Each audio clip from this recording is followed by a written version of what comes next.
Parakites. Are these just crazy speedwings best only for people with enormous risk tolerance or death wishes? Or is this a revolution in paragliding? Today I'm going to reveal the truth of parakites. You ready? Here we go. See ya.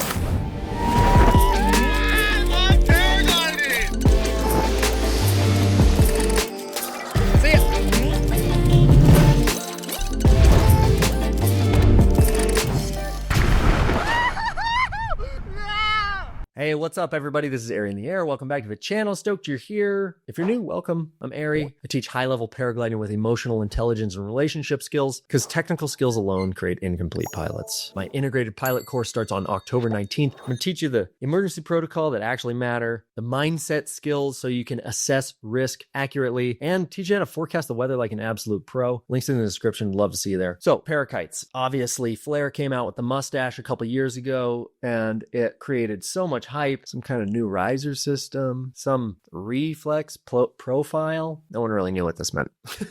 I wasn't sure if these were basically large speedwings designed for only experienced pilots or if this was some marketing gimmick. So I started flying them, testing them. I bought myself Flow MulletX. As you know, I'm a Flow dealer and tight with Felipe there. So I quickly found out that the truth about parakites is that they are fucking incredible. Absolutely mind-blowing. Totally revolutionary. Creates an entire new sect of paragliding. Unlocks things that were completely impossible before. Like stationary tows, fixed line tows. Basically like kiteboarding with a paraglider. There are things that parakites unlock that are totally impossible with normal paragliders. So what's special about a parakite in the first place? It's two things. One, it is the riser system that allows you to control the angle of attack with only your hands. In a traditional paraglider, you have the speed bar, which you push with your feet that makes the glider steeper. And then you have the brakes or the rear risers that increase the angle of attack and slow the glider down. Now with a parakite, you can go from full speed plus, right? Because this thing is trimmed so steep. You can go from full speed plus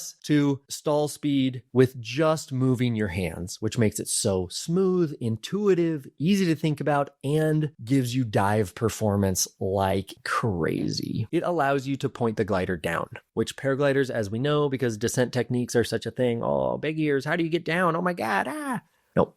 Parakites have a down button, it's hands up. The second thing that's revolutionary is the profile. The profile is a reflex profile, basically meaning that from the leading edge, the tail kicks up. And what this does is it makes the wing, just by the shape of it, it makes it want to fly up. So that means that when the lines are slack, instead of the glider collapsing, the glider just tries to fly up and meet line stretch once again. If you basically like jumped off of a parakite, the glider would just fly up and falling leaf until it kind of over and over and over falling leaf. This makes the gliders incredibly collapse resistant. The collapse resistance does two things for parakites. One, it makes them really quite bomber, like it is quite trustworthy, but it also makes it really easy to be overconfident. Okay? And I found this in myself. I've been flying this MulletX for more than a year now and have flown it in every condition imaginable, from coastal soaring, no wind sledders, to full on atomic, windy, thermal conditions at my home site in the desert. And the glider is incredibly confidence inspiring. The problem with parakites at this point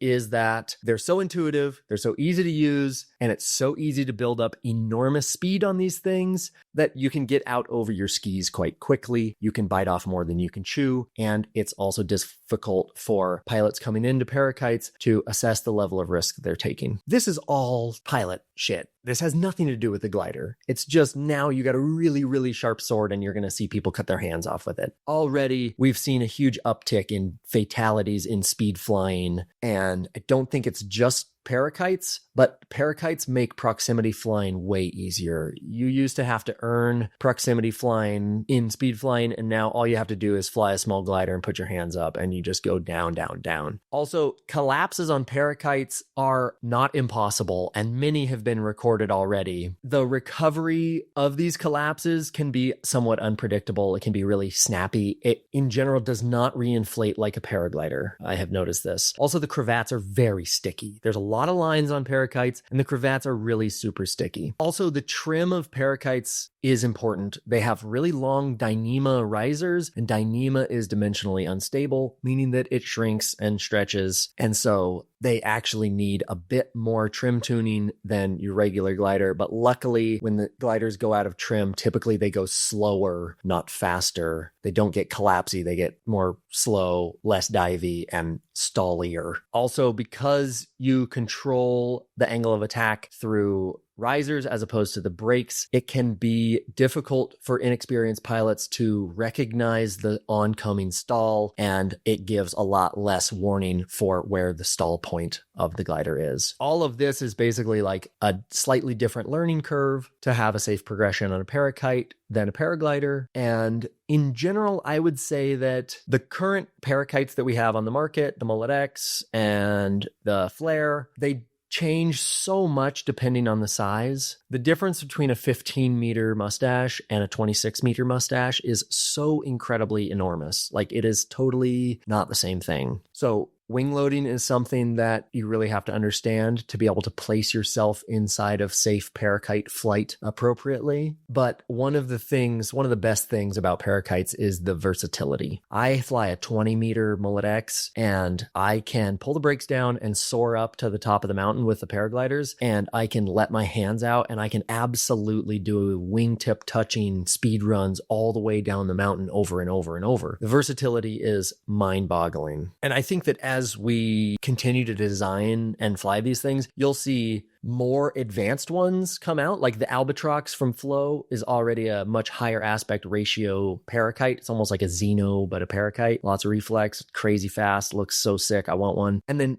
we're going to see soon the other direction where we're going to have boxier Parakites that are totally approachable for beginners. Like your first flights, you now can just teach someone to fly a Parakite first instead of having to learn a paraglider first. I totally think that's right around the corner. So in general, these things are insane. It has become one of my daily drivers. I just love flying it. I love landing it. And I also have a lot of respect for this thing because it is not the way that I have flown for 12 years. I don't have 3,000 hours on a Parakite, but my paragliding experience definitely lends itself to controlling the Parakite really well and intuitively. It feels so good and it feels so right for me to be wingtip touching. But also I have to check myself often because it's not impossible for me to crash in the ground on that thing. So in general, I love these things. If you want to have safe paragliding progression, join us at the Integrated Pilot starting on October 19th. It's going to be available online after that, but the link's in the description. It connects you to a whole community of pilots all over the world who have safety priorities and